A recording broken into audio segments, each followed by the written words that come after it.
Dwi'n gaeth i saethu saethiadau da. Mae'n flynedig iawn yn feddyliol ac yn gorfforol. Does dim modd chwarae gemau meddyliol, dim ond chi sydd yna. Mae naillai'n 10 neu ddim.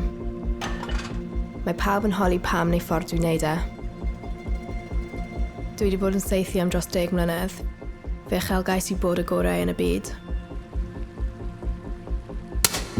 Mae'r Prifysgol Caerdydd wedi fy helpu i ragori yn fy saethu, trwy rhoi'r hyblygrwydd i mi allu astudio ac ymarfer. Ar y degau, mae angen 2 feddylfryd gwahanol. Dwi ddim dim ond yn saethu neu dim ond yn astudio. Mae'n bwysig i gael cydbwysedd rhwng y ddau. Mae'r ddisgyblaeth sydd angen i ymarfer yn helpu gyda'r ddisgyblaeth sydd angen i astudio. Mae'n anodd gweld pawb yn mynd allan, ond nid oes modd cymharu sefyll yna yn saethu yn y gemau'r gymanwlad a noson allan.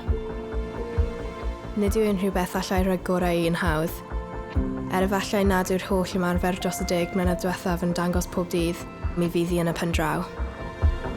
Dwi wedi bod yn pencampraid Prydain, pencampraid Cymru a chystadlu yng ngemau'r gymanwlad. Dwi eisiau mynd i'r gemau Olympaidd a llwyddo yn y maes Peirianneg hefyd.